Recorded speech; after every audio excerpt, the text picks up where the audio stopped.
Nalo basabonakela ukuthi yabo ngiyabingelela ukuthi bonke bebandla egameni likaJesu Kristu Bishop Sifanile abafundisi bonke abavale egameni likaJesu Kristu waseNazaretha obaba nomama obaba nosisi Sunday School worship team ngiyabingelela egameni likaJesu. John chapter number 19 verse number 8. Kwathi ukuba uJesu ewamukele uvilika wathi kufeziwe wagelisa ikhanda wafa. Wathi ukuba uJesu ewamukele uvilika wathi kufeziwe wagelisa ikhanda wafa. Leli verse uma ngabe unyuka ufunda ngeke what precedes statement sikaJesu sokuthi kufeziwe. Uma ngabe ufunda uzothola ukuthi lithi iBhayibheli lapha kuverse number 28 uJesu wayazi ukuthi konke kuphelisiwe ukuba umbhalo ugcwaliseke. Ngiyachanda eSmith ngoba lithi he said the words to fulfill the scripture. Okusho Jesu ngesikhathi ethugomile wayomile ngoba efuna ukugcwalisa umbhalo. Ukoma kukaJesu wayome ngoba kufanele kugcwaliseke umbhalo. Umbhalo ke utholakalapi lokho kufanele ukuthi kugcwaliseke. Psalms chapter number 69 verse number 21.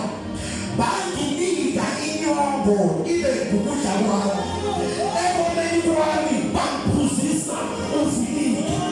Ngesikhathi uJesu bazalwane egomile ngoba wayebona ukuthi sengathi sesiyakasephelele kanti manje indaba yokuphela ayikwazi ukuthi ifike imbhalo zingagcwaliswanga kodwa kudingakala ukuba kugcwaliswe umbhalo akuba umsebenzi ufezeke.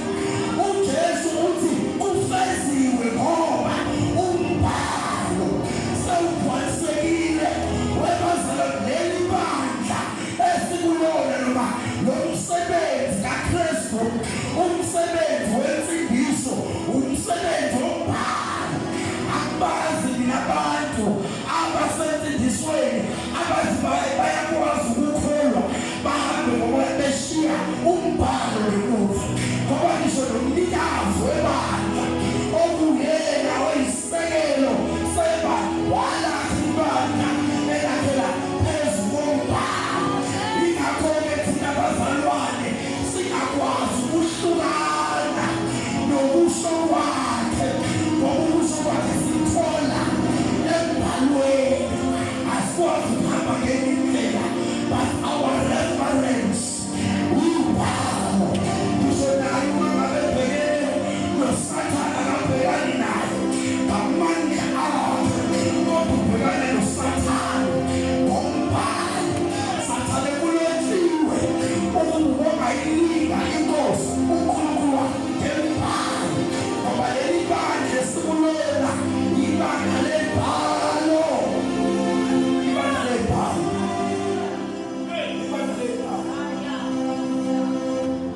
Laphaya embhalweni umbhalo uthi bafike bamnikeza uviliko lenyoko. Umbhalo wawureject basebephinde bemnikeza ngothi lohisopo. Umbhalo lothi lohisopo ngothatha lovinika wokuqala akawuthatha. Abashoyo uma ngabe bekhuluma bathi ndabezitha ngoba noluka udokotela is a physician uyeyikhonda ukuthi kahle kahle babefake ihistory lapha phakathi no imuni babefake imuni lapha phakathi. As a physician usivezela into eyayumkhuba wamaRoma ukuthi uma ngabe umuntu ebethelwe sihamba noyindosi ukuze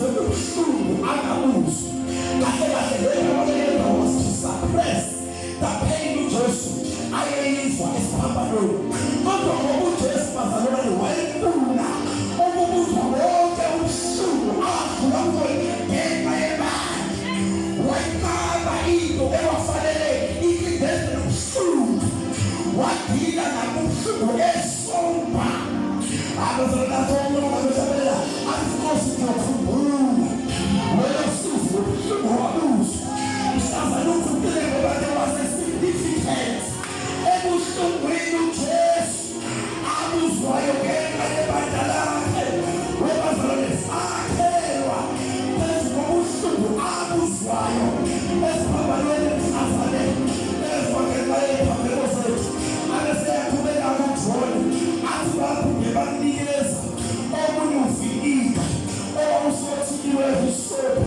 Lowo usothiliwe hisopu wayeseyawuthatha ngabezinto. Indaba ewuthatha yingoba ngephasika lokuqala abantwana bakayizwa bephumele ngebithi uMoses wabayalela wathi ukuze iphepho kozophume zobhubhisa lizothatha amahlamvu ehisopu bese ligcoba ngawo igazi lenkama noma lomhlatshelo wephasika emakhothameni. Ngesikhathi befika bezonikeza the first offering, uJesu wakwazi ukuyibona ukuthi le akusiyona yami. Ngoba kukhona abantu abazofika nasempilweni yakho yokuhambana. Kukhona abantu abazofika empilweni yakho bezonikeza usizo ongasilona. Kufanele ukwazi umzalwane ukubona usizo okufanele ulithathe nosizo ongafanele ulithathe. Ngoba lo Sathane uyakwazi naye ukuze uku-ofarisha ama-solutions angakusiwona ama-solutions ephando kaNkulunkulu. Wazi ukudisela ubone ukuthi ama-solutions avela kuBaba lawa kusiwona. uJesu ulibalekele ihisopu uthi definitely sure uma ngabe siphakama isiponje esilovinika they will remember iphasika lokuqala lapho abasindiswa khona lapho aphuma khona umbhubhisi. Kodwa ngenxa yehisopu negazi lenkama elahlatshwayo kwathothozwa amakhothama emnyango yabo umbhubhisi wadlula. He was signifying ukuthi bonke ababheka mina as the Passover lamb umbhubhisi ubefika kubona uyakudlula. Ingakholesele emadeni lithi there is no condemnation to those who are in Christ Jesus. Kwenze njani the blood of the Passover lamb lethu umbhubhisi wadlula. Ebeselithi iBhayibheli nginesiqiniseko sale ukuthi bonke uBaba awunikezela akukho umshekalo yedwa ozokhulula because the blood of the Passover lamb lethu umbhubhisi wadlula. Wemakholwa njengoba sikholwa umbhubhisi udlulile athehlabelelayo udlulile ekufeni ungenile ekuphileni.